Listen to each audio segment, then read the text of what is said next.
Apa sih yang dinamakan dengan overthinking and anxiety?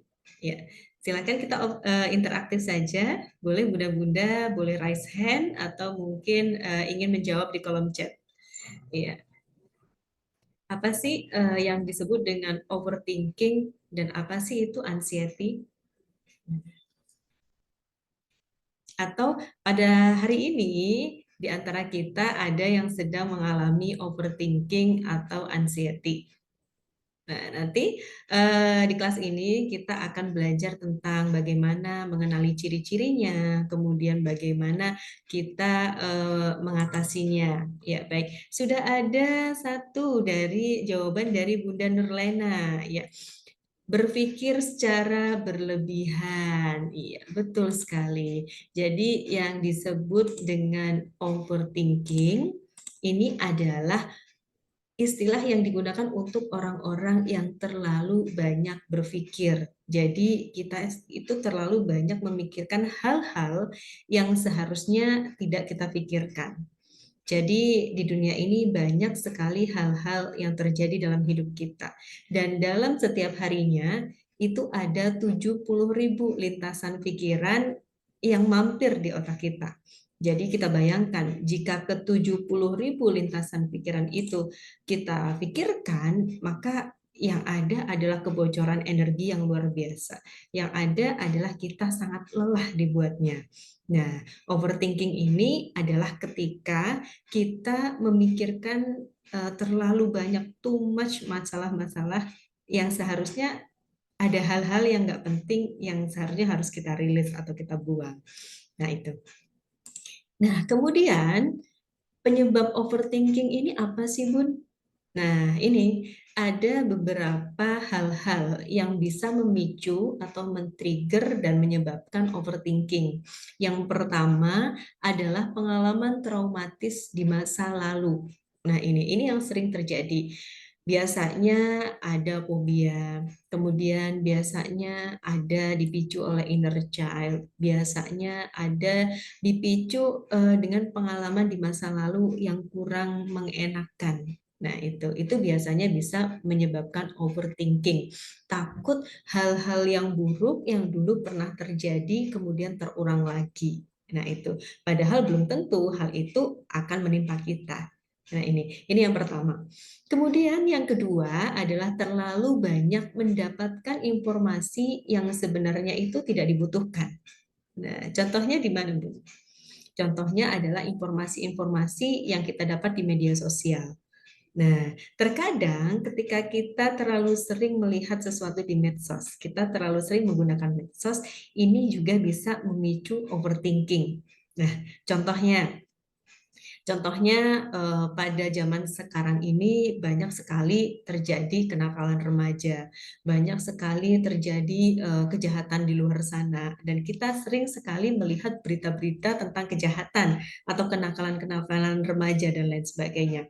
Dan itu membuat diri kita itu memikirkan sesuatu yang terlalu jauh, memikirkan sesuatu, misalkan takut anak kita kenapa-napa, takut kalau anak kita keluar rumah kemudian terjadi sesuatu yang tidak diinginkan dan lain sebagainya.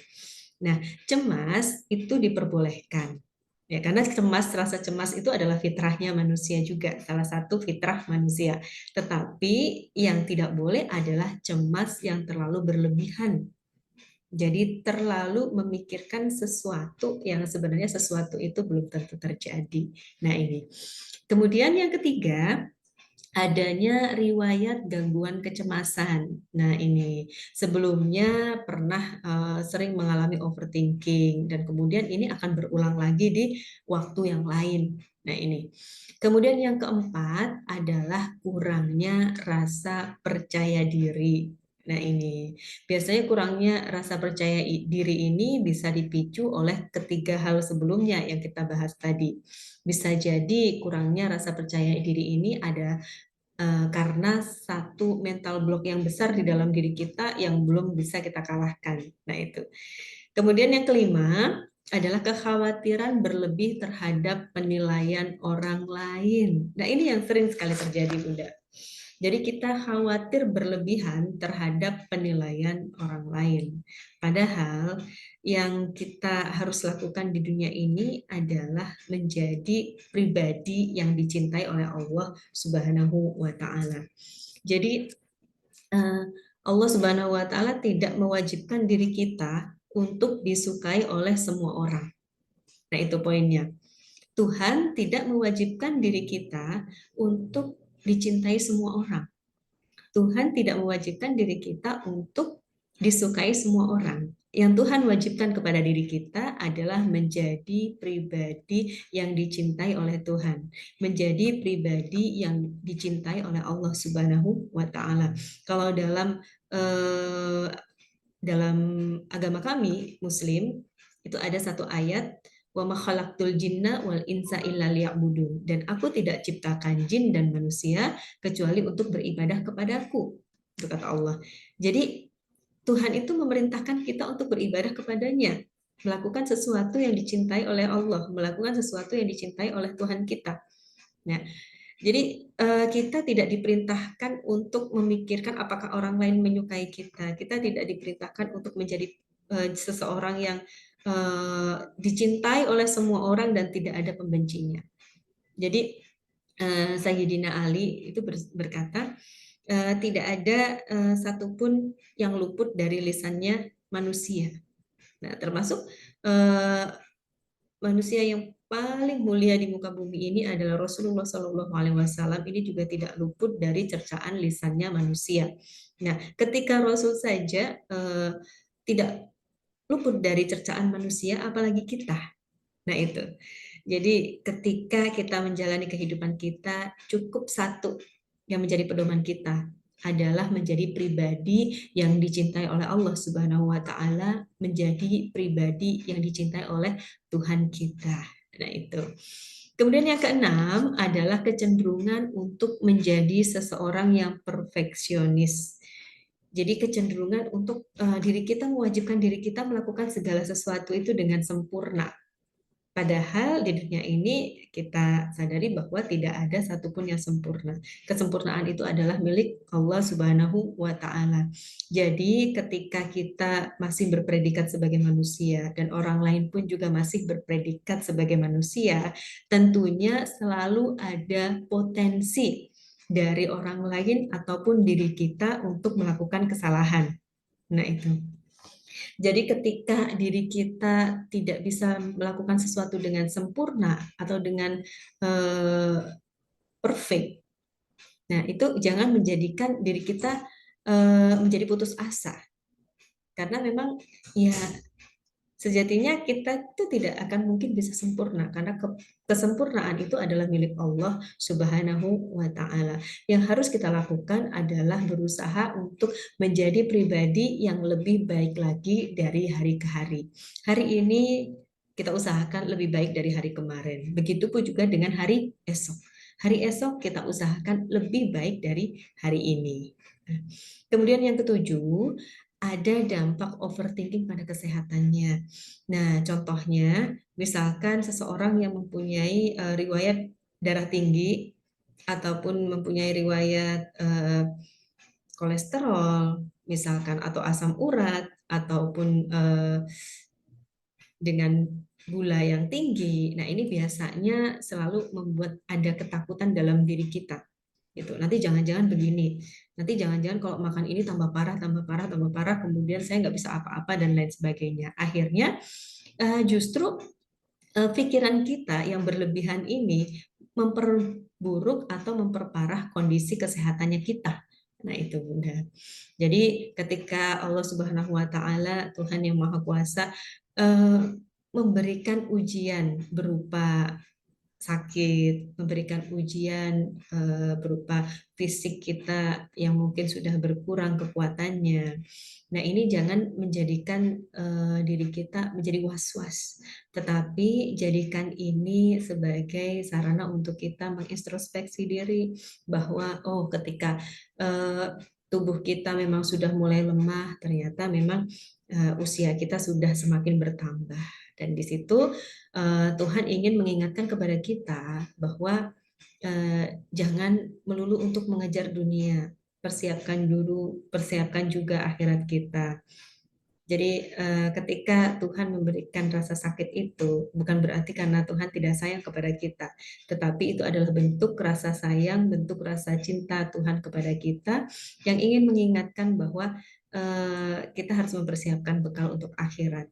Kita harus mempersiapkan bekal untuk bisa mendapatkan surga ya Allah Subhanahu wa taala. Nah, kemudian berikutnya adalah ciri-ciri dari overthinking. Overthinking ini cirinya apa saja, Bun? Nah, ini jangan-jangan di salah satu ciri yang nanti kita bahas itu ada di diri kita.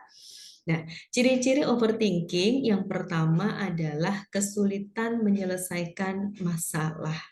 Nah, ini. Jadi ketika kita mengalami hal ini, selalu kesulitan dalam menyelesaikan masalah. Akhirnya menyebabkan diri kita menjadi putus asa. Kemudian menyebabkan diri kita jadi uring-uringan, misalkan. Kita pengen selesai dari masalah ini, tapi nggak tahu gimana caranya. Dan kemudian akhirnya kita menyelesaikannya dengan emosi. Kita tidak bisa merilis emosi kita, akhirnya kita menjadi meledak-ledak. Nah, ini. Orang yang overthinking ini yang pertama ciri-cirinya kesulitan menyelesaikan masalah. Nah, kemudian yang kedua, Bunda, sering merenungkan hal yang sama berulang-ulang. Nah, ini ketika kita memikirkan satu hal, tetapi kita sering ulang-ulang lagi. Misalkan masalah ekonomi. Pagi kita memikirkan tentang masalah ekonomi ini, kemudian siangnya masih juga kita pikirkan, sampai malamnya, sampai besok lagi, besok lusanya, dan seterusnya. Nah ini, kita sering merenungkan hal yang sama tetapi berulang-ulang. Padahal kita semua ketahui bahwa rizki itu adalah Allah yang mengaturnya. Jadi segala sesuatu yang ada di dunia ini ada dalam genggaman Allah Subhanahu wa Ta'ala. Tugas kita hanyalah ikhtiar. Rizki itu sudah dijamin oleh Allah Subhanahu wa taala. Jadi hanya ada dua jenis rizki di dunia ini. Yang pertama adalah rizki yang cukup. Yang kedua adalah rizki yang berlebih. Nah ini yang harus kita sadari bunda-bunda semuanya. Jadi rezeki itu hanya ada dua jenisnya. Yang pertama adalah rezeki yang cukup, yang kedua adalah rezeki yang berlebih. Tidak ada ceritanya rezeki itu kurang. Yang kurang membuat rezeki itu terlihat kurang adalah ekspektasinya kita. Nah, contohnya apa? Bapak Ibu, rezeki itu cukup. Contohnya adalah sampai detik ini kita masih bisa hidup di dunia ini. Nah, kita masih bisa hidup, kita masih sehat. Itu tandanya rezeki yang Allah berikan itu cukup. Dan Allah Maha tahu apa yang terbaik untuk diri kita. Dan yang Allah berikan saat ini itu sebenarnya cukup. Yang membuatnya kurang adalah keinginan kita dan ekspektasi kita. Nah, itu salah satunya cara kita merilis emosi kita, merilis pikiran kita jika kita sangat memikirkan tentang rizki. Nah, padahal rizki ini sudah diatur oleh Allah Subhanahu wa taala. Nah, itu contohnya. Kemudian yang ketiga, sulit tidur nyenyak atau sering mengalami insomnia. Nah, ini saya ingin bertanya kepada bunda-bunda semuanya. Mungkin bunda-bunda di sini ada yang sering mengalami insomnia? Ya, boleh ditulis di kolom chat atau mungkin dijawab di dalam hati saja, boleh? Ya. Jadi, kenapa kita mempunyai masalah sulit tidur nyenyak atau kita terkena insomnia. Nah, ini salah satunya adalah kita memiliki ciri-ciri overthinking yang pertama, kemudian yang kedua. Nah, ini semakin kita sering merenungkan hal yang sama berulang-ulang, maka hal itu akan semakin masuk ke alam bawah sadar kita atau otak bawah sadar kita.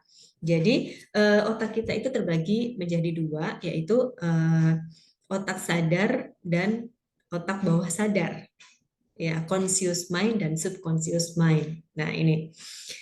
Nah, kemudian otak sadar kita itu porsinya ternyata hanya 12%. Sedangkan otak bawah sadar kita porsinya itu adalah 88%. Nah, ini. Ketika kita sering mengatakan sesuatu atau ketika kita sering memikirkan sesuatu, maka itu akan langsung terekam di otak bawah sadarnya kita yang 88% tadi. Nah, itu akan melekat di memori kita. Jadi, hal itu akan menyebabkan memori itu semakin kuat lagi. Nah, ketika perkataan kita atau pikiran kita itu kita lakukan berulang-ulang, maka itu akan diproses oleh otak bawah sadar kita untuk diteruskan ke seluruh tubuh kita. Nah, ini. Jadi, kita harus berhati-hati dengan apa yang kita katakan. Jadi, apa yang kita katakan itu akan mempengaruhi pikiran kita. Nah, apa yang kita pikirkan ini akan mempengaruhi gerak langkah kita. Dan gerak langkah kita ini akan mempengaruhi kehidupan kita. Secara tidak langsung, apa yang sering kita katakan ini akan menjadi kenyataan. Nah, karena ini diteruskan ke seluruh tubuh kita untuk diproses dan diwujudkan. Nah, ini. Jadi kadang-kadang ketika kita seperti masuk dalam lingkaran setan, misalkan kita kenapa selalu merasa sedih, selalu merasa murung, kenapa hidup kita nggak bahagia, kenapa hidup kita begini-begini saja. Karena mungkin bisa jadi yang sering kita katakan adalah itu. Bisa jadi yang sering kita pikirkan adalah hal tersebut. Jadi kita sering berpikir, oh hidup ini susah, nah, itu kemudian kita pikirkan lagi, beratnya sudah akhir bulan, uang sudah tinggal menipis, gajian masih lama. Nah, keluhan lagi. Kemudian besok lagi kita memikirkan hal yang sama. Hidup ini begini amat sih. Nah, gitu, misalkan seperti itu. Jadi secara kita tidak sadar, kita itu sering mengulang-ulang sesuatu yang buruk.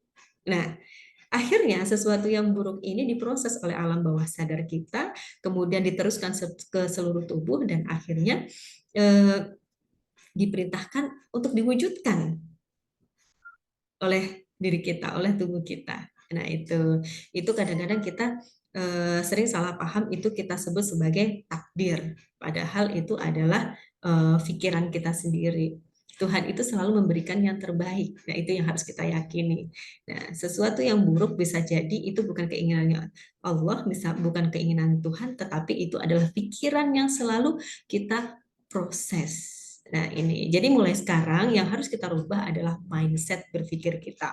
Terus berpikir positif dan buang jauh-jauh pikiran negatif. Supaya apa? Supaya yang diwujudkan oleh pikiran bawah sadar kita dan diteruskan ke tubuh kita ini adalah hal-hal yang positif. Hal-hal yang positif, hal-hal yang sehat, hal-hal yang baik. Akhirnya kehidupan kita itu penuh magnet kebaikan. Nah, ini. Kemudian yang keempat adalah kesulitan membuat keputusan. Nah, ini mudah-mudahan barangkali ada yang mempunyai kesulitan di poin yang keempat ini, kesulitan untuk membuat keputusan. Nah, contohnya apa, Bun? Hal yang sepele saja. Misalkan kita ingin memakai pakaian, kita bingung nih memilih menentukan mau yang merah atau yang kuning. Nah, kita pilih lama, pilih lagi. Akhirnya eh, ya berjam-jam hanya untuk memilih satu keputusan saja. Atau kita membuat diri kita sendiri itu sulit untuk membuat keputusan, mau lanjut atau berhenti.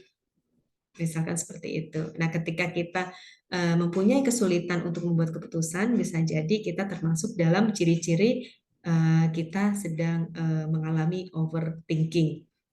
Nah, kemudian yang kelima adalah terlalu sering menyalahkan diri sendiri. Nah, ini bahaya. Terlalu sering menyalahkan diri sendiri. Oh, ini semua salah saya, ini gara-gara saya. Padahal belum tentu hal tersebut terjadi itu karena kesalahan kita. Belum tentu hal tersebut terjadi itu karena kita yang membuat satu kesalahan. Nah, bisa jadi ya memang kesalahan sistem dan lain sebagainya. Jadi mulai saat ini cintai diri kita.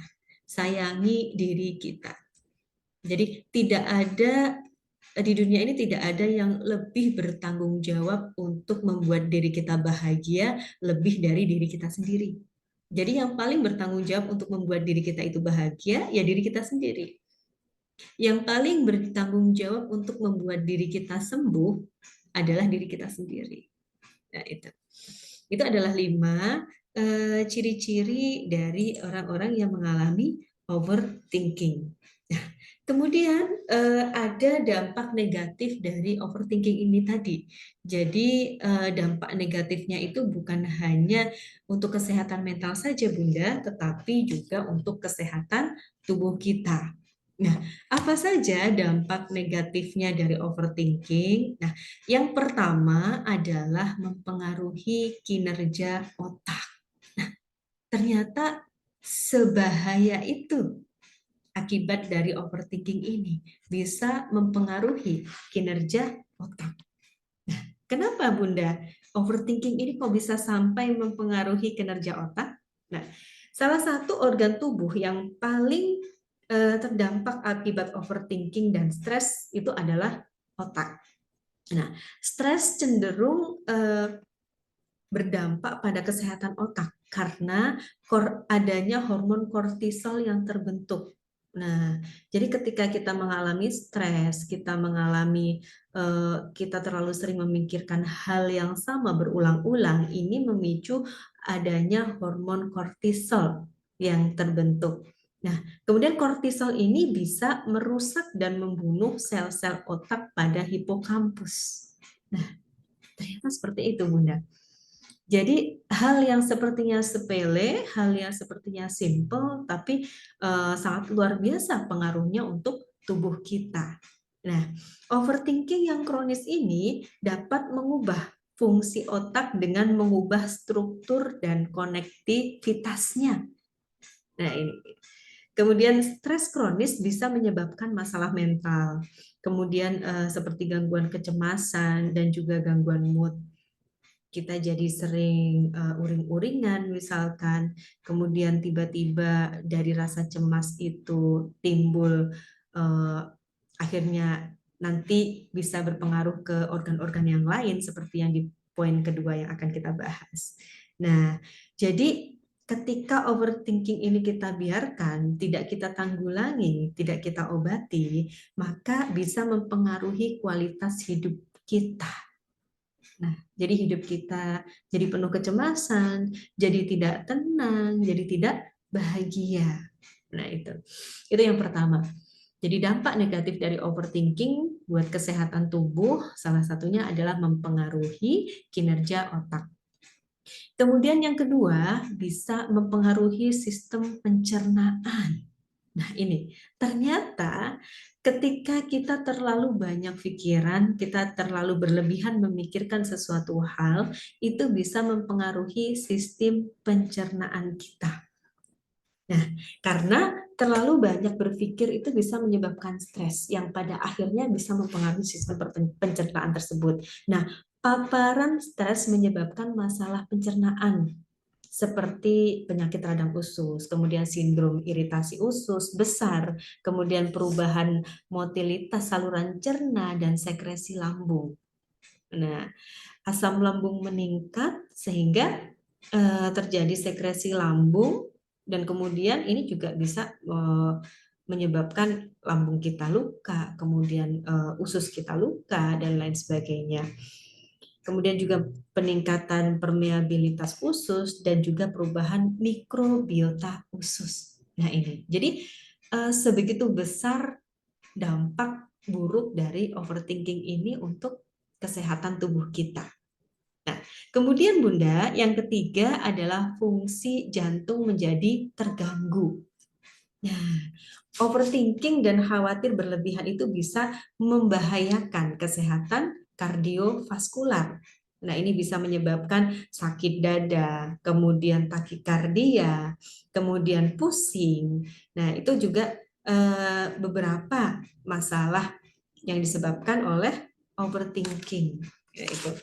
Jadi ada juga nanti bisa menyebabkan depresi, Dan itu tadi berhubungan dengan kesulitan tidur dan lain sebagainya. Nah, kemudian yang keempat, Bunda, dampak negatif dari overthinking ini adalah merusak kesehatan kulit.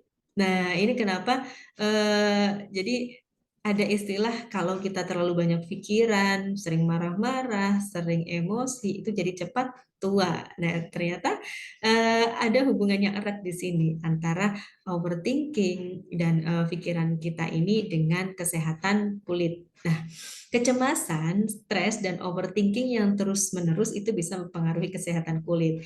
Karena stres emosional yang disebabkan oleh overthinking ini bisa mempengaruhi atau memperburuk sejumlah gangguan kulit seperti psoriasis, kemudian dermatitis atopik, kemudian pruritus, alopecia, misalkan kemudian areata dan dermatitis seborrheic, itu salah satunya. Nah, stres menyebabkan peradangan pada tubuh yang menyebabkan flare up pada kulit.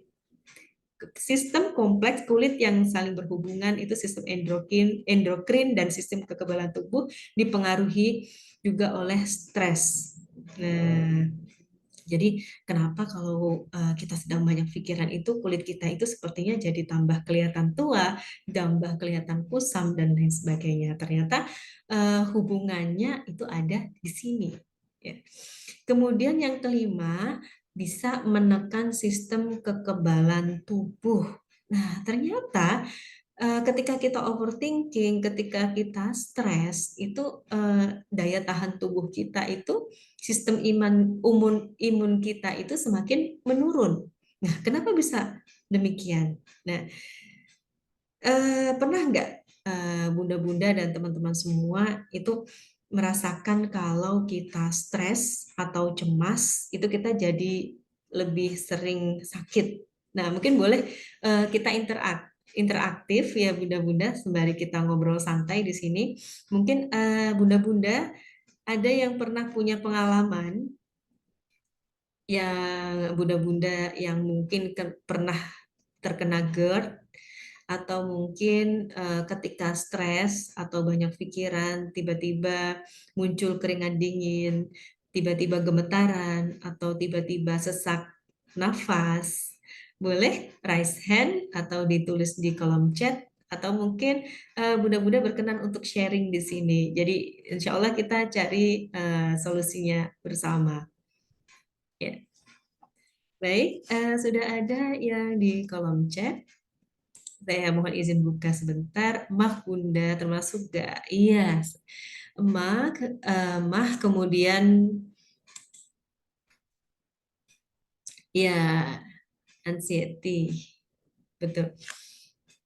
Jadi salah satu penyakit yang bisa ditimbulkan salah satunya adalah mah. Kemudian juga banyak hal seperti takikardia, kemudian kita terkena GERD, ya tiba-tiba ketika kita sedang overthinking, ada tiba-tiba serangan seperti sesak nafas dan lain-lain. Nah, itu adalah salah satu sebabnya. Jadi, kenapa ketika kita stres atau ketika kita sedang cemas itu jadi sering jatuh sakit? Nah, hal ini karena stres menyebabkan pelepasan kortisol dalam tubuh. Nah, lagi-lagi hormon kortisol nih penyebabnya. Nah, hormon kortisol ini disebabkan oleh apa? Karena ya itu tadi, kita terlalu banyak pikiran, kita stres, akhirnya yang terlepas adalah hormon ini tadi, hormon kortisol. Nah, kemudian hormon kortisol ini pada akhirnya melemahkan sistem kekebalan tubuh. Nah, ketika pertahanan alami tubuh ditekan, hal itu bisa menjadikan tubuh kita lebih rentan terhadap infeksi penyakit. Nah, ini sebabnya kenapa ketika kita banyak pikiran itu gampang sekali jatuh sakit. Nah, kemudian yang keenam, resiko kanker meningkat. Nah, ternyata sebegitu parah pengaruh dampak dari overthinking ini sampai bisa menyebabkan resiko kanker itu meningkat. Kenapa bisa menyebabkan sampai ke penyakit kanker? Nah, karena overthinking atau berpikir berlebihan ini tadi menyebabkan stres dan aktivitas konstan sumbu hipotalamus, hipofisis, adrenal merusak respon imun. Nah, yang menyebabkan kanker tertentu berkembang terus-menerus. Nah, ini ternyata overthinking, berpikir berlebihan, memikirkan sesuatu yang nggak perlu, itu bisa menyebabkan stres dan aktivitas konstan sumbu hipotalamus, hipofisis adrenal kita, merusak respon imun kita.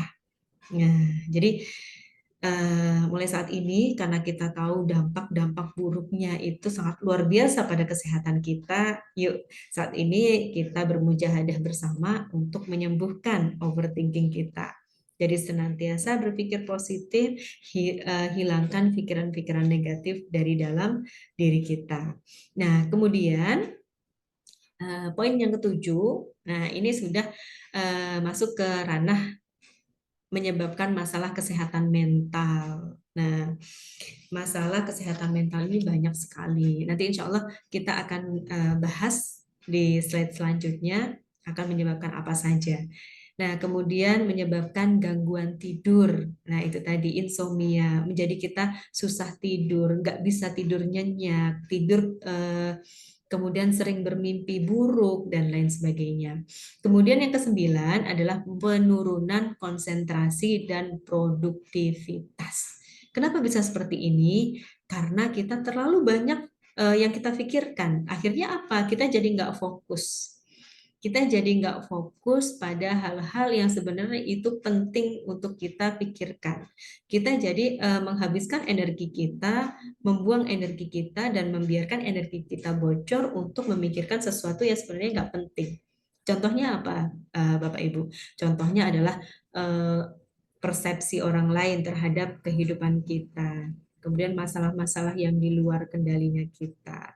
Nah, hal-hal ada beberapa hal yang bisa ada dalam kendali kita dan ada banyak hal yang di luar kendali kita.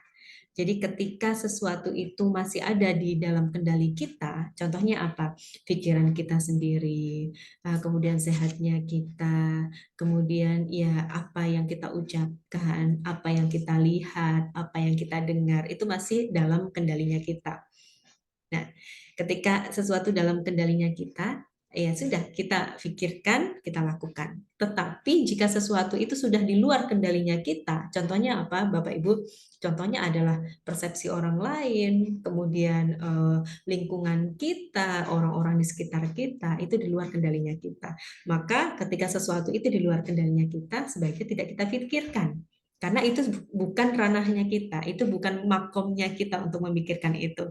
Sesuatu yang di luar kendalinya kita itu adalah hak prerogatifnya Allah Subhanahu wa Ta'ala.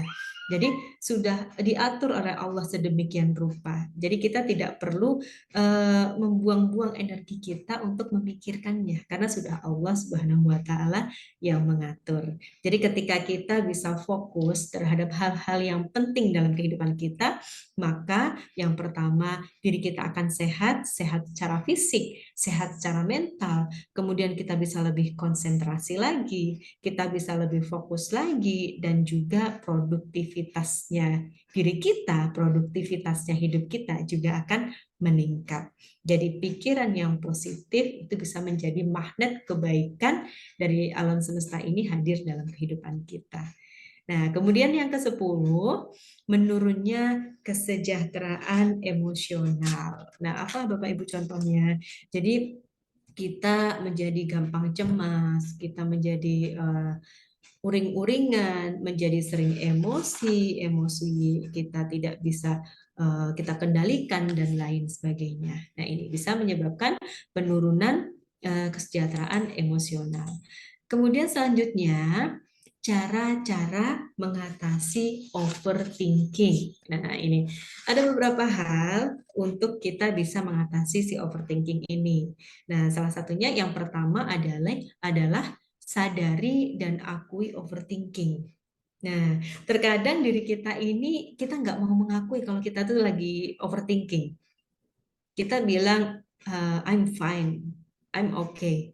Saya nggak kenapa-napa kok, saya baik-baik saja, saya kuat, saya strong, saya hebat.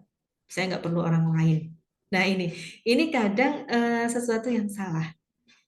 Karena terkadang diri kita itu butuh orang lain, terkadang diri kita itu butuh bantuan.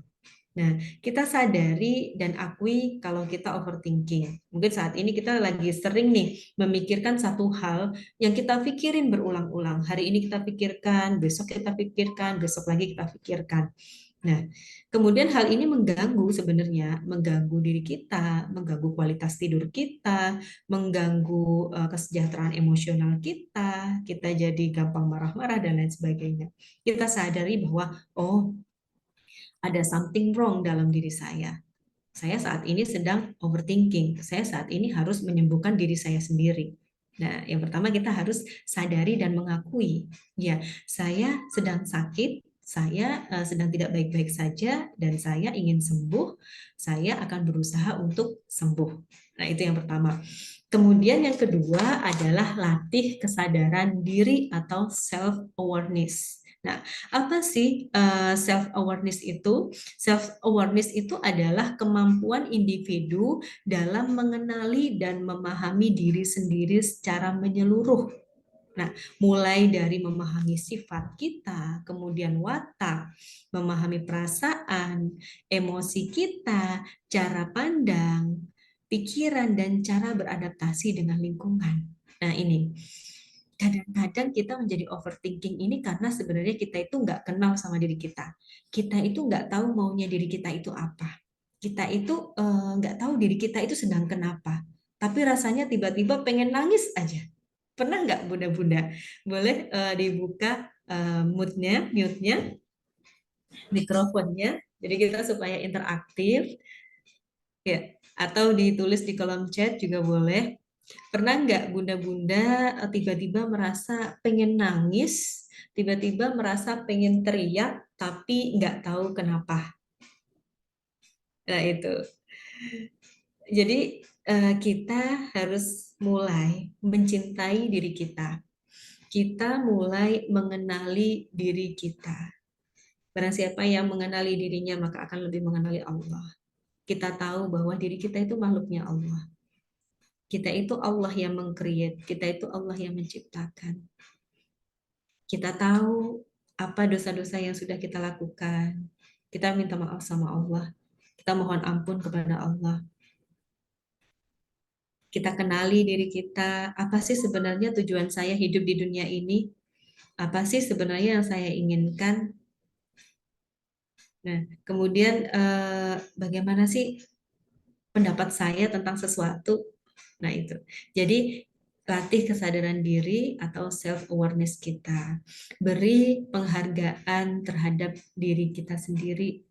Jadi, kita memperbaiki self-esteem-nya kita, self-esteem terhadap diri kita sendiri.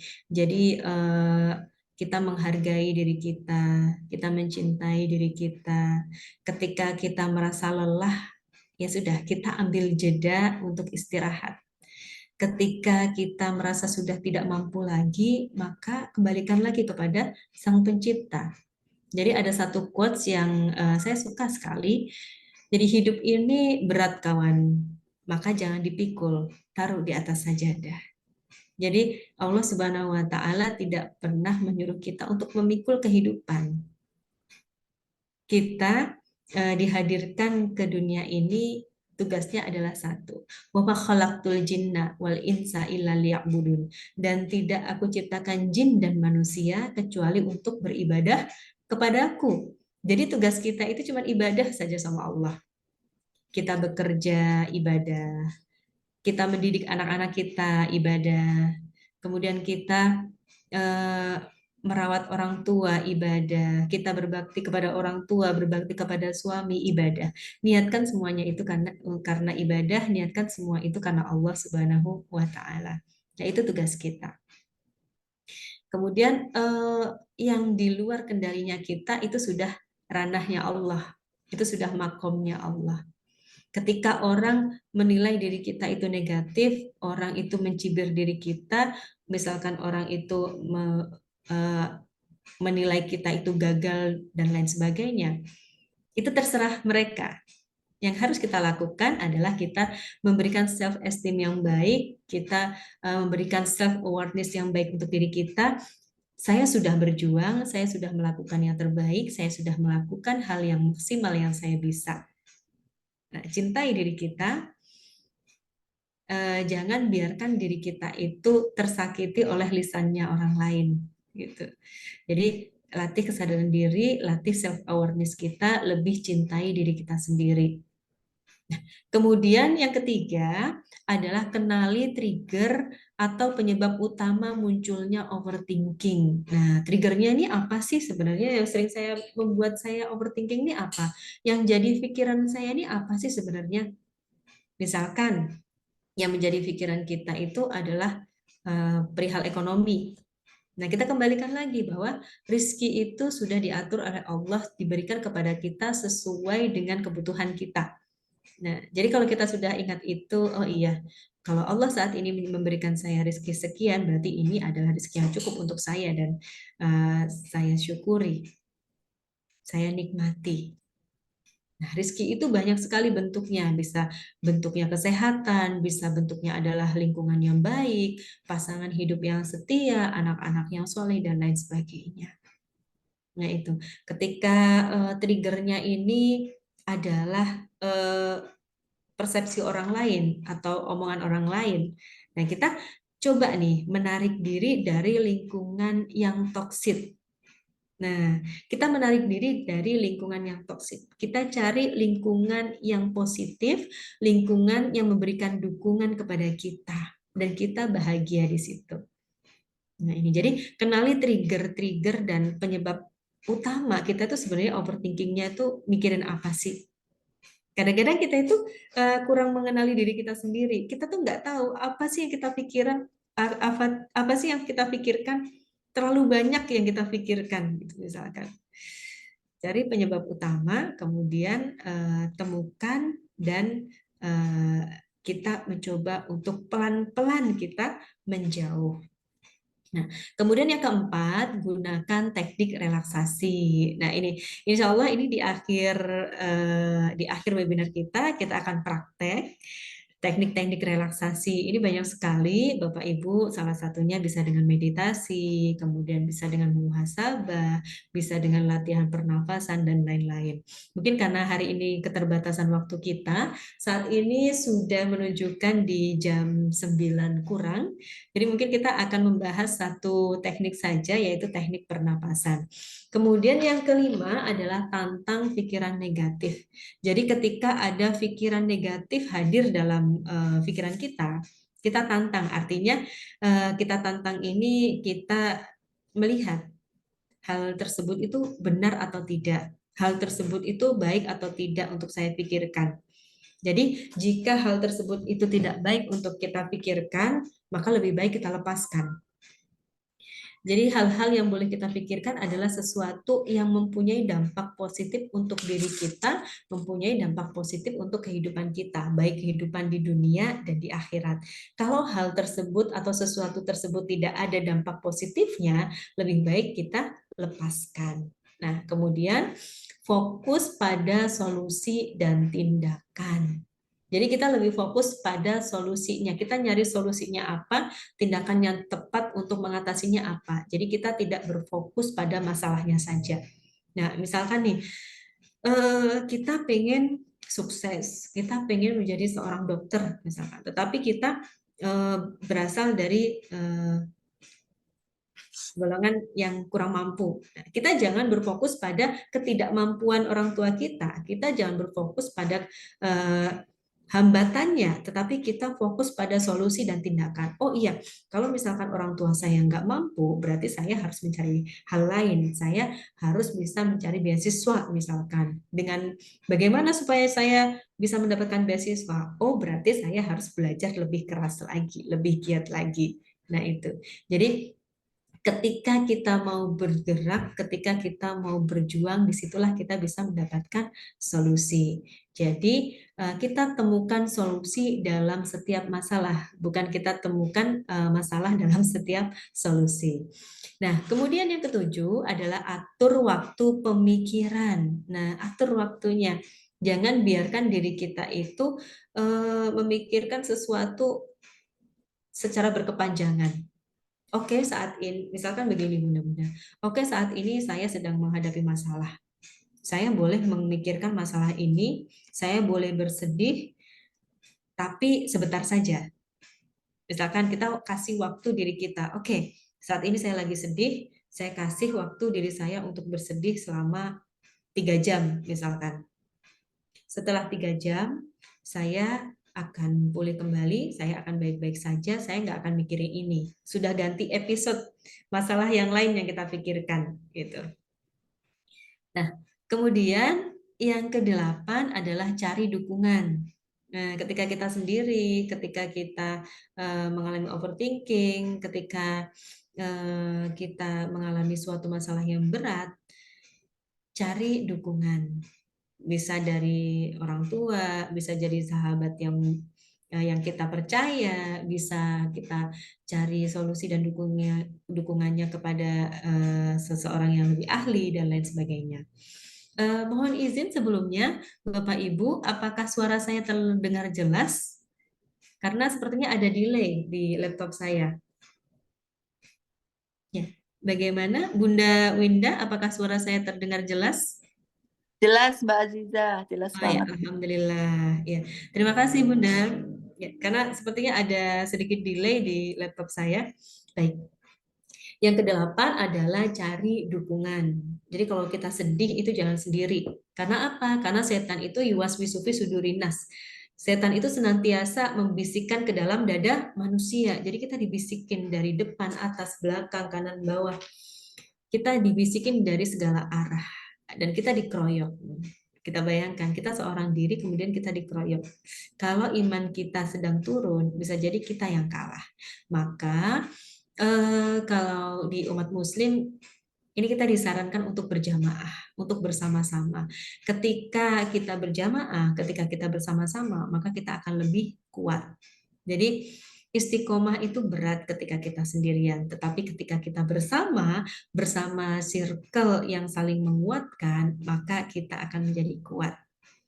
Nah, kemudian yang kesembilan adalah tuangkan pemikiran Anda ke dalam bentuk tulisan. Nah, ini untuk kita yang hobi menulis, bisa cara kita merilis emosi kita, cara kita eh, mengendalikan emosi kita itu dengan meluapkan lewat tulisan. Nah, ini bisa menjadi sebuah buku.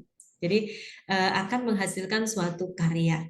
Nah, kemudian yang ke-10, tetapkan batas waktu dalam pengambilan keputusan dan menyelesaikan masalah.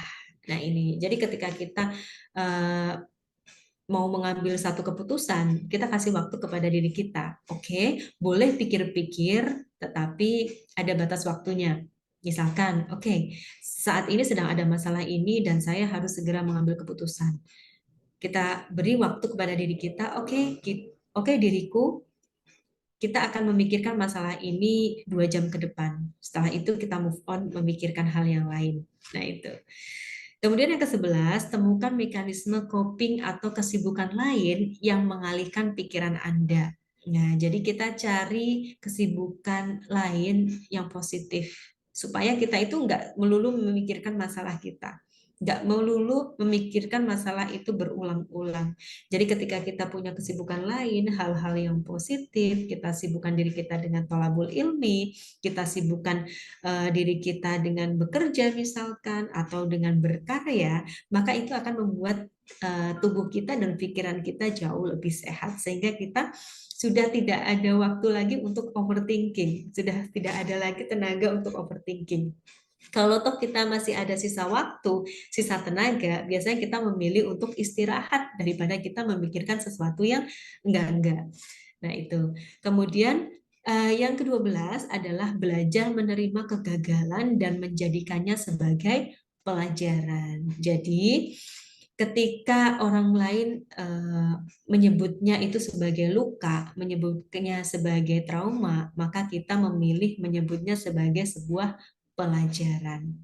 namanya sebuah pelajaran pasti kita ada sisi negatifnya nanti yang bisa kita hindari dan sisi positifnya yang bisa kita ambil. Jadi selalu ada insight, temukan insight positif dalam setiap kejadian.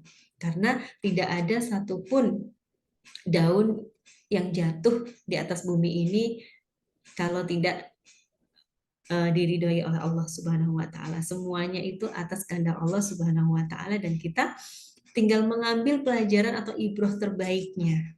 Pasti ada sesuatu hal yang baik di balik apa yang sudah terjadi dan itu bisa kita jadikan sebagai sebuah pelajaran. Kemudian yang ke-13 adalah batasi penggunaan media sosial. Nah, ini.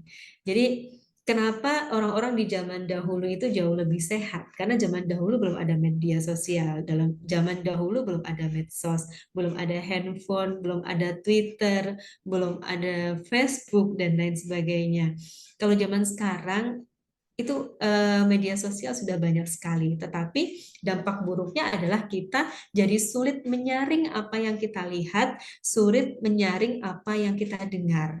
Nah, ketika kita melihat dan mendengar sesuatu yang sebenarnya itu nggak penting, sesuatu yang seharusnya tidak kita pikirkan, akhirnya karena kita sering melihat hal tersebut, itu masuk ke dalam alam bawah sadar kita, masuk dalam otak bawah sadar kita yang sehingga kita membuat sehingga itu membuat terproses dalam otaknya kita dan kemudian diteruskan ke seluruh tubuh kita. Nah, ini jadi bahaya sekali. Kita mulai harus menyaring apa yang kita lihat, apa yang kita dengar. Nah, dengan kita menyaring apa yang kita lihat, menyaring apa yang kita dengar, maka kita akan tersaring juga apa yang kita pikirkan. Nah, itu. Kemudian yang ke-14 adalah fokus pada kegiatan yang membuat kita bahagia. Contohnya apa? Misalkan kita thalabul ilmi, misalkan kita bekerja, misalkan kita bermain bersama anak, atau mungkin kita bertemu dengan sahabat-sahabat yang baik, sahabat-sahabat yang mencintai kita karena Allah Subhanahu wa taala. Nah, ini ada beberapa tips untuk cara menanggulangi atau mengatasi overthinking. Nah, kemudian kita mulai masuk ke anxiety. Nah, apa sih sebenarnya anxiety itu, Bunda? Atau kita sebut dengan anxiety disorder. Nah, anxiety disorder itu apa? Nah, anxiety disorder ini adalah kita sebut juga sebagai gangguan kecemasan. Nah, anxiety disorder ini adalah gangguan mental yang membuat pengidapnya selalu merasa cemas, khawatir, atau takut. Nah, sehingga kesulitan menjalani aktivitas sehari-hari. Nah, sebenarnya rasa cemas ini boleh nggak sih? Boleh. Karena itu adalah fitrahnya kita. Kita itu diberikan perasaan yang kompleks. Ada sedih, ada marah, ada cemas, ada bahagia. Nah, itu adalah keistimewaan dari manusia. Tetapi yang tidak boleh adalah kita cemas yang berlebihan. Nah, ini. Jadi cemas yang berlebihan itu juga berbahaya. Nah, kemudian ya, kita karena keterbatasan waktu, saat ini sudah jam 9, kita langsung masuk ke jenis-jenis anxiety disorder. Jadi ada beberapa jenis anxiety disorder. Apa saja sih jenis anxiety disorder? Yang pertama itu adalah gangguan kecemasan umum atau generalized anxiety disorder. Nah, gangguan kecemasan umum itu apa, Bun? Jadi gangguan kecemasan umum ini berupa rasa khawatir berlebihan terhadap sesuatu yang umum, misalkan eh, pekerjaan, kemudian kondisi kesehatan kita, atau sesuatu yang sederhana yang sebenarnya ini nggak perlu dicemaskan sama sekali. Nah, ini. Jadi kadang-kadang gara-gara pekerjaan nih, saya jadi cemas. Oh, nanti kalau atasan saya tidak suka bagaimana? Nanti kalau pekerjaan ini nggak selesai bagaimana? Dan lain sebagainya. Nah, ini adalah gangguan kecemasan umum. Jadi levelnya itu masih di level yang masih gampang untuk ditanggulangi. Nah, kemudian yang kedua adalah gangguan kecemasan sosial atau social anxiety disorder. Jadi social anxiety disorder ini adalah kecemasan ketika kita berada di lingkungan sosial. Jadi rasa cemas yang luar biasa ketika berada di lingkungan sosial atau berada di posisi kita harus berinteraksi dengan orang lain. Nah, ini seperti misalkan demam panggung, kemudian kita takut bertemu orang, suka menyendiri, dan lain sebagainya. Nah, kemudian ada lagi di sini yang disebut, maaf, terlupa tidak masuk di poinnya, yaitu PTSD, maaf, fobia dulu. Jadi ada yang namanya fobia. Fobia itu adalah gangguan anxiety juga ternyata.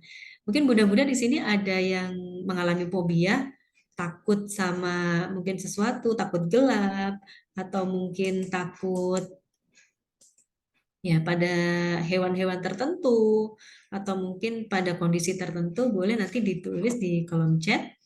Ya, jadi fobia adalah gangguan anxiety yang bisa membuat seseorang itu merasa ketakutan berlebihan, bahkan tidak rasional terhadap sesuatu seperti benda, binatang, bahkan kondisi tertentu di sekitar kita. Nah, jadi penderita fobia ini merasakan serangan panik maupun ketakutan yang hebat saat berada di sebuah tempat atau melihat sesuatu yang menjadi trigger atau pemicu fobia itu sendiri.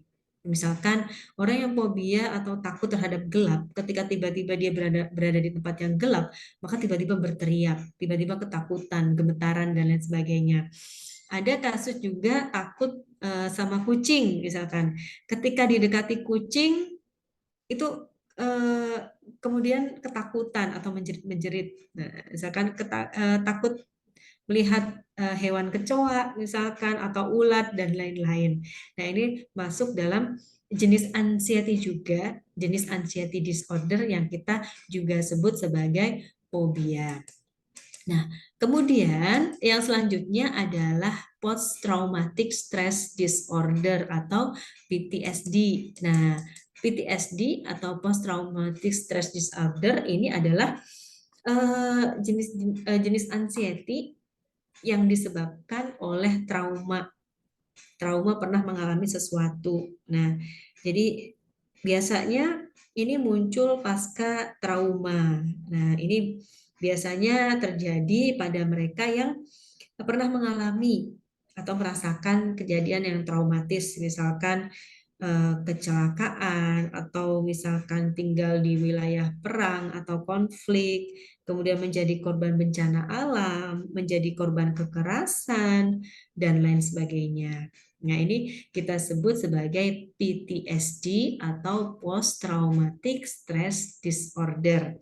Nah, kemudian yang keempat adalah gangguan obsesif kompulsif atau yang kita sering sebut juga dengan OCD. Nah, penderita OCD ini pada umumnya sering melakukan hal-hal dengan berulang-ulang untuk mengurangi rasa cemasnya. Misalkan cemas terhadap kotoran atau misalkan cemas terhadap bakteri dan lain-lain. Akhirnya seseorang yang menderita OCD ini atau obsessive compulsive disorder ini sering sekali mencuci tangannya, bentar-bentar cuci tangan, bentar-bentar cuci tangan. Misalkan sebentar-sebentar kita pakai hand sanitizer, bentar-bentar pakai hand sanitizer misalkan. Jadi melakukan satu hal secara berulang-ulang karena dia takut ini takut akan terkena bakteri dan lain sebagainya. Itu contohnya. Misalkan menyapu lantai berulang-ulang, sudah disapu lagi, sudah disapu lagi, karena saking takutnya lantai ini kotor dan terkena bakteri, misalkan. Nah, ini juga salah satu dari jenis-jenis anxiety atau anxiety disorder. Nah, kemudian mohon maaf, ya. Ada cara mudah mengatasi anxiety. Nah, caranya adalah yang pertama, memenuhi waktu tidur serta istirahat dengan baik. Nah, jadi kadang-kadang kita itu cemas, kita itu gampang kepikiran sesuatu, kita itu gampang tertrigger sesuatu yang menjadikan diri kita merasa tidak nyaman itu karena kualitas tidur kita atau waktu tidur kita itu tidak baik. Waktu tidur kita itu kurang. Jadi kurang tidur itu sebenarnya juga bisa men-trigger atau menyebabkan overthinking and anxiety. Nah, kemudian yang kedua adalah mengurangi konsumsi kafein dan minuman beralkohol. Jadi ketika seseorang itu sering mengkonsumsi kafein, sering mengkonsumsi alkohol, maka itu akan memicu menjadi dirinya selalu banyak pikiran atau memikirkan hal-hal yang tidak penting atau berhalusinasi dan lain sebagainya. Kemudian yang ketiga, mengurangi dan mengelola stres dengan berbagai kegiatan positif, misalkan seperti relaksasi, meditasi, muhasabah, dan lain sebagainya. Kemudian yang keempat, berolahraga dengan teratur. Nah, ternyata olahraga ini selain bisa menyehatkan fisik kita, tetapi juga bisa menyehatkan mental kita. Jadi olahraga ini bisa menyehatkan kita secara fisik dan mental. Kemudian mengobrol atau bertukar pikiran dengan sahabat maupun keluarga. Jadi sebenarnya mengobrol ini adalah hal yang penting gitu dalam kehidupan kita, apalagi dalam kehidupan berumah tangga. Karena kehidupan setelah berumah tangga itu 90% adalah ngobrol, 10% ini adalah action. Nah, jadi ketika dalam suatu rumah tangga ini komunikasi tidak berjalan dengan baik, maka biasanya dalam kehidupan berumah tangga itu akan terjadi masalah. Maka penting sekali kita membangun komunikasi antara suami dan istri, membangun komunikasi antara ibu dan anak, membangun komunikasi antara orang tua dan anak. Nah ini. Kemudian yang keenam adalah kenali dan atasi anxiety secara tepat. Nah, bagaimana supaya kita bisa mengatasi anxiety ini secara tepat? Temukan dulu triggernya. Triggernya ini karena apa? Nah, ini. Jadi, kita kenali dulu penyebab anxiety disorder. Apa saja sebabnya? Jadi, anxiety ini bisa disebabkan oleh yang pertama adalah tekanan atau stres yang berlebihan. Nah, ketika kita merasa tertekan, kita merasa beban kerja terlalu banyak, kita merasa beban pikiran terlalu banyak, ini akan menyebabkan kita menderita anxiety disorder. Nah, yang kedua adalah trauma pada suatu kejadian tertentu. Nah, ini tadi yang menyebabkan post traumatic disorder. Kemudian yang ketiga adanya fobia, kita takut terhadap sesuatu. Kemudian yang keempat, penggunaan obat-obatan. Nah, penggunaan obat-obatan tertentu ini bisa kadang-kadang menyebabkan kita juga menjadi anxiety atau tiba-tiba jantung kita berdebar-debar, kemudian kita menjadi sering terjaga, susah tidur dan lain sebagainya. Kemudian yang kelima, ketidakseimbangan kadar kimiawi dalam tubuh. Nah, ketidakseimbangan kadar kimiawi dalam tubuh ini artinya hormon kortisol kita itu tidak seimbang, tidak dalam taraf yang aman.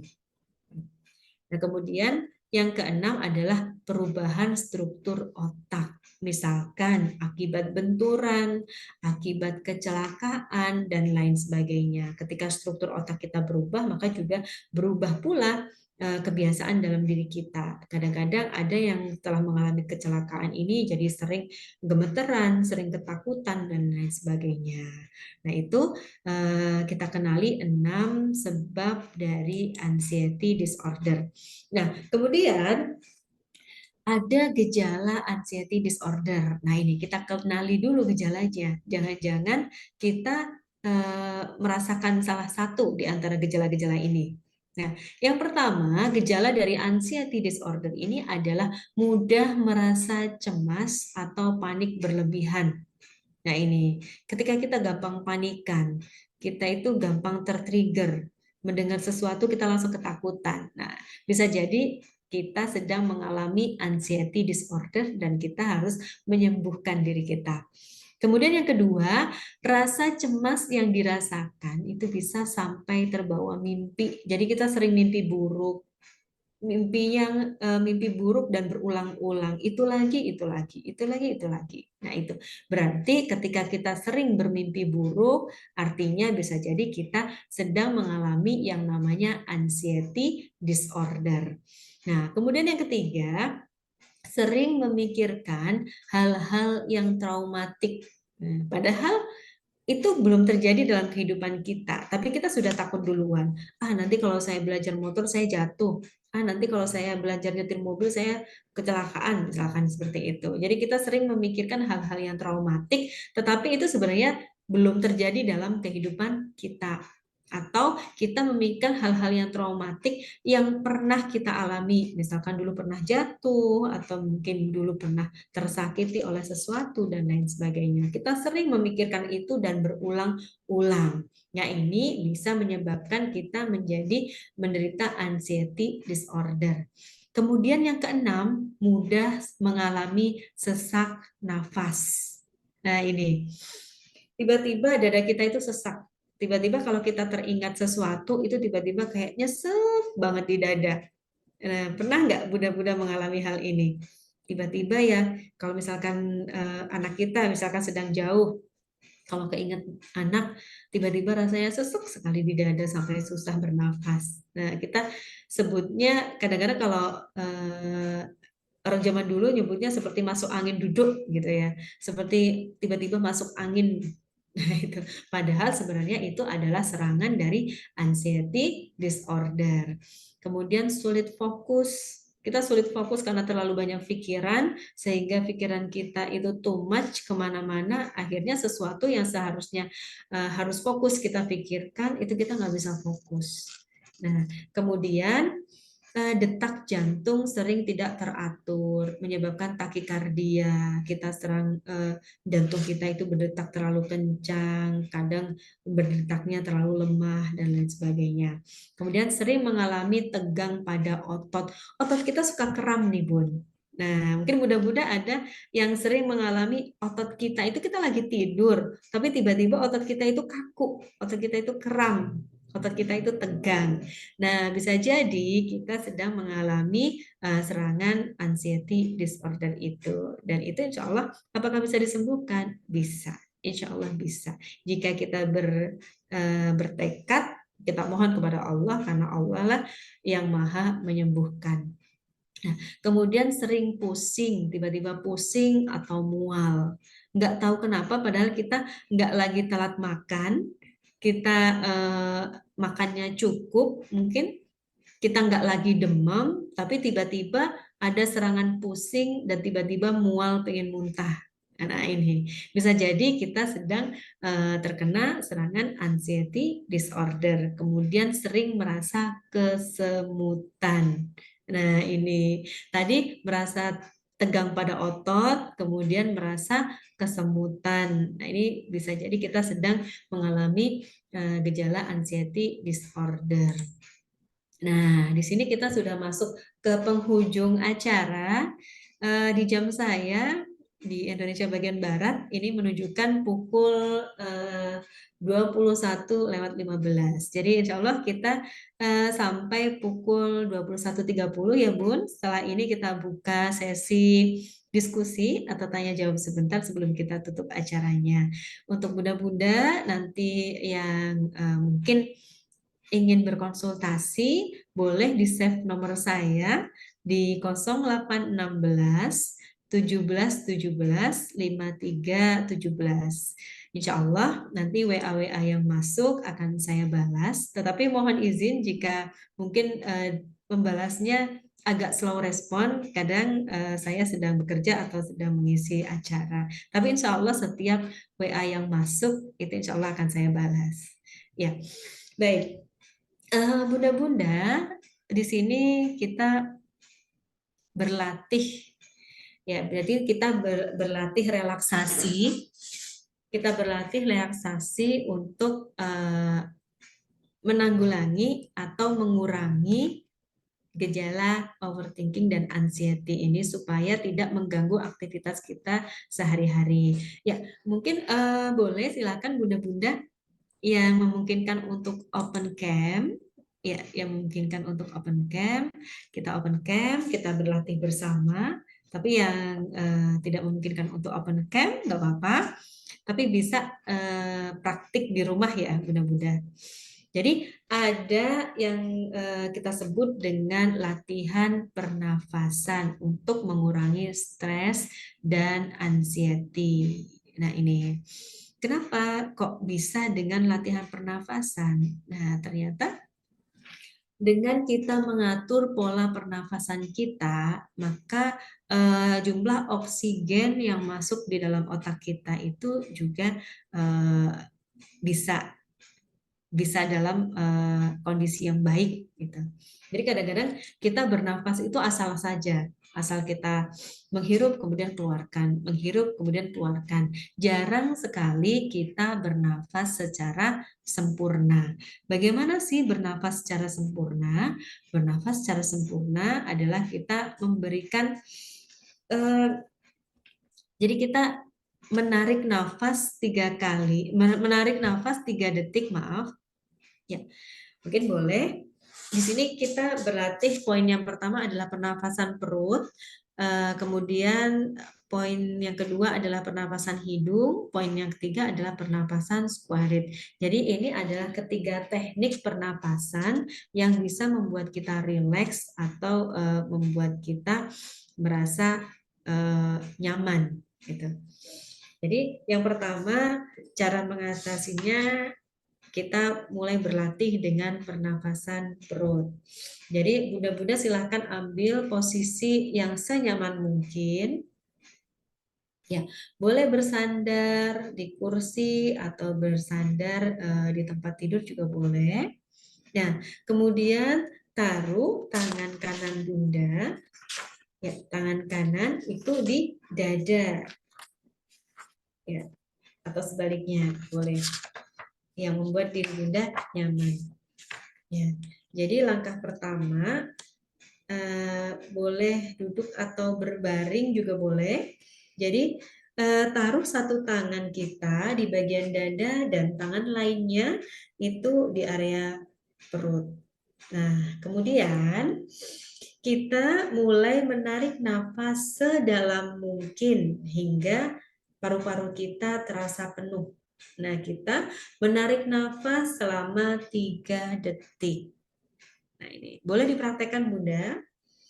Nah, kemudian sembari kita menarik nafas, rasakan bagaimana perut kita akan mengempis. Nah, sementara bagian dada akan terasa merenggang. Nah, jadi kita rasakan pernapasan sempurna itu ketika kita bisa merasakan dada kita merenggang dan perut kita mengempis. Lalu buanglah nafas secara perlahan kira-kira dalam hitungan 4 detik. Nah, jadi kita tarik nafas 3 detik, kemudian simpan di paru-paru, kemudian lepaskan secara perlahan kira-kira dalam hitungan minimal 4 detik. Nah, itu lepaskan lewat mulut. Jadi kita tarik lewat hidung, kemudian lepaskan lewat mulut. Mungkin bisa dipraktekkan, Bunda. Misalkan nih, kita bayangkan saat ini kita sedang ada sesuatu yang men-trigger kita, men-trigger rasa cemas kita, kemudian saat ini kita sedang tiba-tiba jantung kita berdetak kencang, atau tiba-tiba kita terasa pusing atau mual. Nah, kita coba kira-kira 3 menit, silahkan dicoba di rumah masing-masing. Saya bantu. Ya, saya bantu. Siap ya Bunda? Yang pertama, letakkan tangan kita salah satu di bagian dada, salah satu di perut. Ambil posisi senyaman mungkin. Boleh berbaring, boleh kita bersandar di kursi. Baik, siap? Silahkan tarik nafas 3 detik, tarik nafas dalam. Kemudian simpan di dada. Ya, setelah itu hembuskan lewat mulut perlahan-lahan. Ya, minimal 4 detik atau boleh sampai 7 atau 9 detik. Nah, 1 kali. Bagaimana rasanya Bunda? Baru 1 kali. Jika masih ada rasa deg-degan, jika masih ada rasa sesak, jika masih ada rasa mual, maka ulangi langkah tersebut sampai kita merasa lebih baik. Jadi bisa, ini kondisional ya Bunda. Jadi kondisi dalam setiap individu atau setiap orang itu berbeda-beda. Jadi kita tergantung dari tingkat keparahan anxiety kita. Jadi itu tadi. Yang pertama tekniknya adalah pernafasan perut. Boleh sambil mendengarkan murotal, boleh sambil mendengarkan musik klasik atau musik relaksasi. Itu musik-musik relaksasi itu banyak sekali di YouTube ataupun di media sosial kita mungkin bisa download, atau untuk kita yang muslim itu kita dengarkan murotal Al-Qur'an. Nah, itu salah satu tekniknya adalah pernafasan perut. Kalau saya ini lebih cocok dengan pernafasan perut. Jadi efeknya itu bisa langsung saya rasakan. Nah, ada lagi yang selanjutnya adalah teknik pernapasan hidung. Nah, ini. Jadi ketika pernapasan perut itu tadi ketika kita ada tempat untuk kita bersandar, ada tempat untuk kita merasa rileks mungkin ya Bun ya. Kemudian ada tempat untuk kita berbaring gitu. Tetapi jika tidak memungkinkan, misalkan kita sedang berada di tempat umum, kita bisa menggunakan pernapasan hidung. Nah, pernapasan hidung itu bagaimana Bunda? Nah, jadi sebelum berlatih pernapasan ini sebaiknya carilah lokasi dengan lantai yang nyaman untuk kita duduk. Jadi bisa hanya cukup dengan duduk. Kalau pernapasan perut tadi bisa dengan duduk, bisa dengan bersandar, bisa dengan berbaring. Tapi kalau pernapasan hidung ini cukup dengan kita duduk. Nah, tegakkan punggung kita tetapi jangan bersandar pada dinding. Nah, bedanya dengan pernapasan perut tadi, Bun. Kalau pernapasan perut tadi boleh berbaring, boleh nyender, pokoknya yang sampai rileks sekali. Tetapi kalau yang pernapasan hidung ini kita justru punggungnya harus tegak, kita nggak boleh bersandar pada dinding. Nah, kemudian lalu tutuplah hidung bagian kanan kita, ya. Tutuplah hidung bagian kanan kita dengan ibu jari bagian kanan dan hirup oksigen melalui hidung sebelah kiri. Jadi sebelah kanan kita tutup, sebelah kiri untuk menghirup oksigen sebanyak mungkin secara perlahan. Nah, ini juga bisa ketika kita hidungnya mampet dan lain sebagainya. Jadi kita bisa melatih pernapasan dengan hidung ini tadi untuk kesehatan hidung kita. Jadi yang pertama kita tutup bagian kanan, kita menarik udara dari sebelah kiri. Nah, setelah kita rasa cukup, kemudian tutuplah hidung sebelah kiri kita yang untuk menarik nafas tadi dengan jari manis kanan kita. Jadi tadi jempolnya untuk menutup sebelah sini, sebelah kanan, sebelah kiri untuk menghirup. Kemudian setelah kita rasa cukup, tutup dengan jari manis kita. Sementara itu angkat ibu jari kita yang menyumbat hidung sebelah kanan. Nah, dan buanglah nafas. Jadi itu ya Bun, yang kanan kita tutup, tarik nafas pakai yang kiri. Kemudian setelah itu, yang kiri kita tutup, kita buang lewat sebelah kanan. Nah, itu. Nah, jadi ini boleh dilakukan sebanyak dan sesering mungkin, Bun, sampai kita merasa rileks.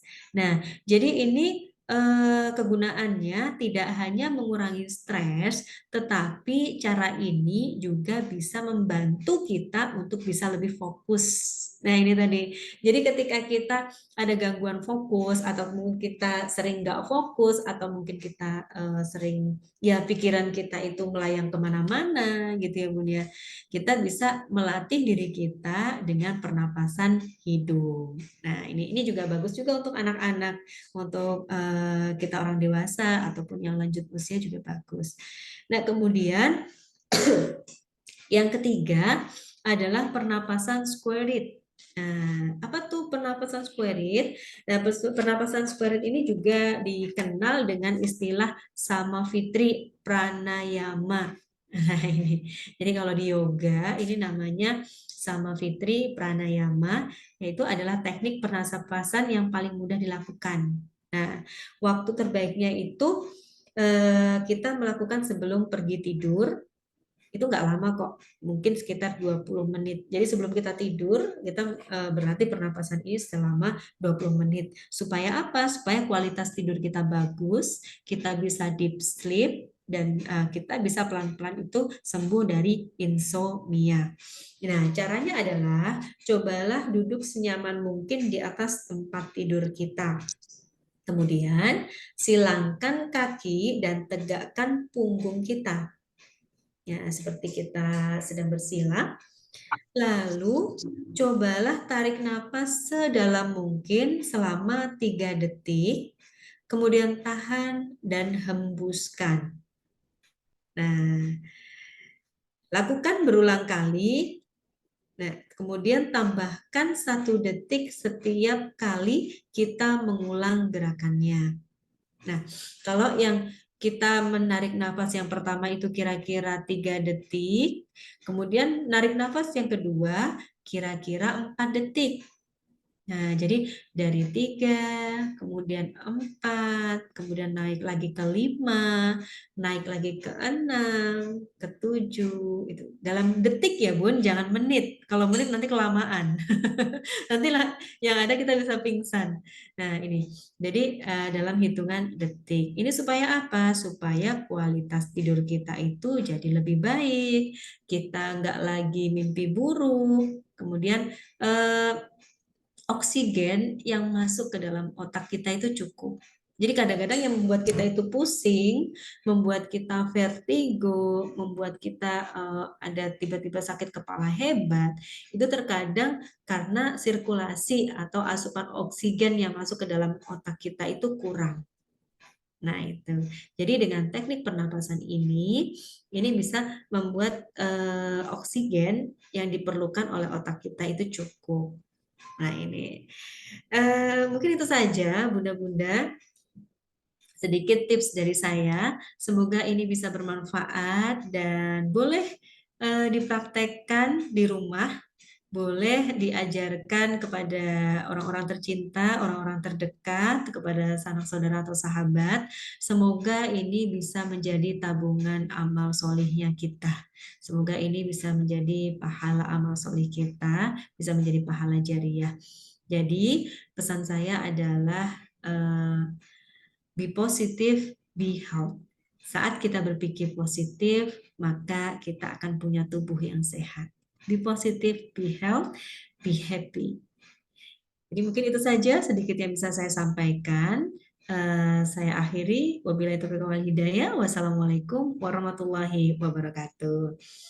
Untuk selanjutnya saya kembalikan lagi kepada Bunda Winda selaku moderator kita pada malam hari ini. Silakan Bunda Winda.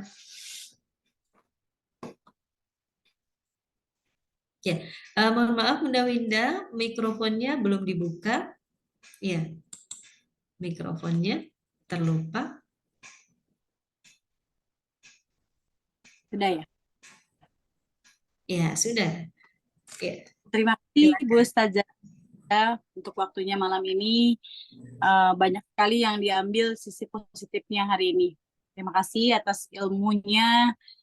Semoga kita semua bisa menjalani hidup lebih baik lagi. Dari saya itu saja. Wassalamualaikum warahmatullahi wabarakatuh.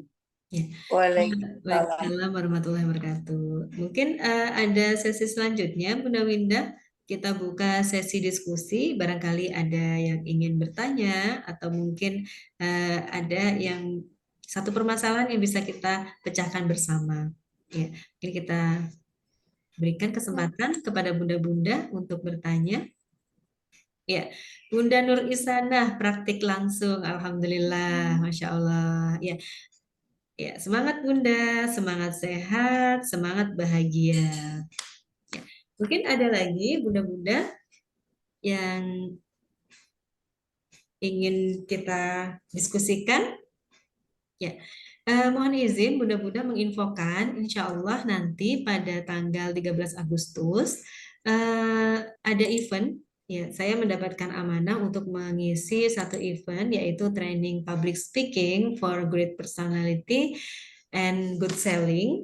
Ya, ini bertempat di Iskop Office di Menara Lipo Tamrin, Jakarta, di lantai 8 di aulanya.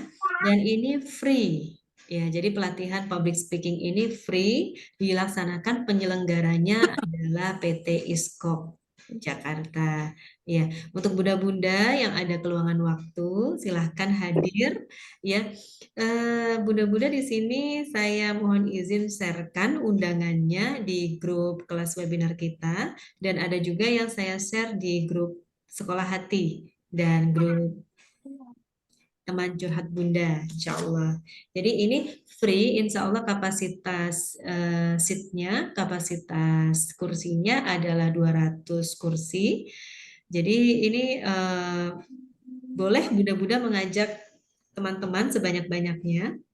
Ya, sekaligus kita kopdar ya Bun ya, kita bersilaturahim. Kalau selama ini kita hanya bertemu online, nah insya Allah di tanggal 13 Agustus itu kita bisa bertemu secara offline. Di sini kita bisa kupas tuntas tentang tips-tips public speaking dan juga tentang tips-tips bagaimana kita mempunyai great personality dan juga kita bisa menjadi pengusaha yang sukses insya Allah. Insya Allah ada selalu insight, ada banyak insight positif di acara tersebut. Ya.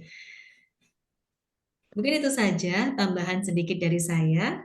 Untuk menutup perjumpaan kita, mohon izin Bunda-Bunda berkenan untuk kita berfoto bersama.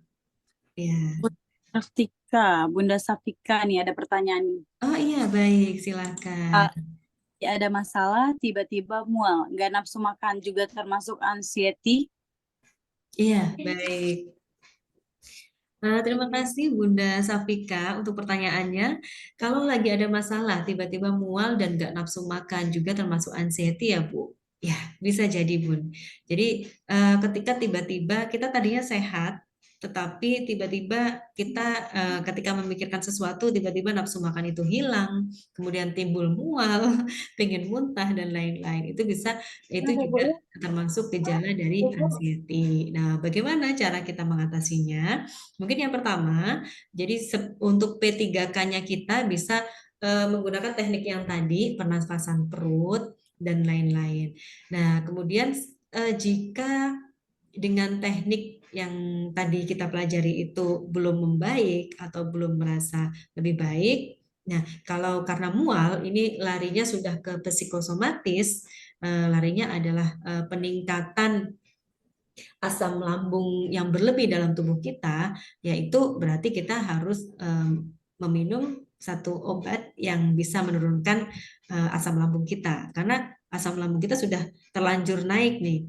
Jadi bisa dibantu dengan obat-obatan, misalkan obat mual atau obat MAH gitu. Nah, sembari kita meminum obat, kita praktekkan latihan pernapasan tadi. Nah, itu. Jadi bagaimana caranya supaya kita itu bisa normal lagi, bisa nafsu makan kembali. Nah, itu tadi caranya adalah beberapa yang sudah kita bahas di cara kalau tidak salah ada 14 poin ya. Ada 14 poin cara-cara menanggulangi anxiety. Nah, kita praktekkan dari poin 1 sampai ke 14-nya. Nah, kemudian mohon izin membacakan pesan dari Bunda Diah. Iya. Jadi versi online-nya ada nggak Bu untuk public speaking? Oh baik, insya Allah. Untuk public speaking, insya Allah kita juga akan adakan online-nya jika Bunda-Bunda di sini banyak yang berminat di kelas kita. Ya, insya Allah saya buka ini free untuk para alumni ya, untuk kelas public speakingnya untuk para alumni insya Allah ini free. Untuk tanggalnya insya Allah nanti akan dikabarkan kembali oleh kakak admin kita. Ya, jadi ditunggu. Ditunggu Makasih. hari hanya untuk public speakingnya. Nah, untuk versi offline-nya, insya Allah kita bertemu ya Bunda-Bunda di tanggal 13 Agustus di Menara Lipo Tamrin Jakarta. Iya. Nah, untuk waktunya jam 10.30 sampai jam 12.30. Insya Allah di sana kita kupas tuntas tentang public speaking, tips-tips public speaking, tips-tips kita great personality dan good selling.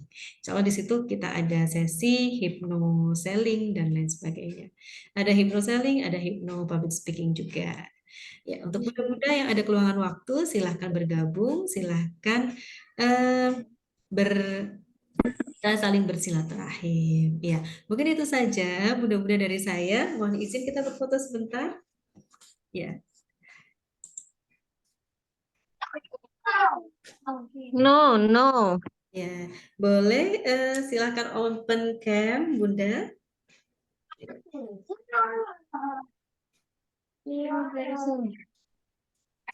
Ya,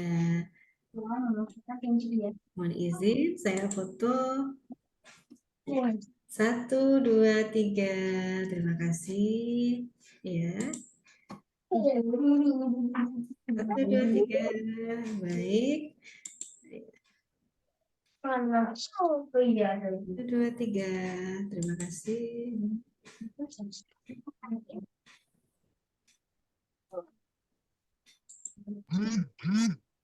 Terima kasih Bunda-Bunda atas waktunya. Semoga insya Allah nanti kita bisa bertemu kembali di pembahasan judul-judul yang berikutnya di kelas public speaking juga bisa.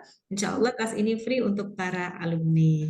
Ya, terima kasih atas perhatian dan waktunya. Sehat selalu dan bahagia selalu. Saya Aziza, mohon izin undur diri. Assalamualaikum warahmatullahi wabarakatuh.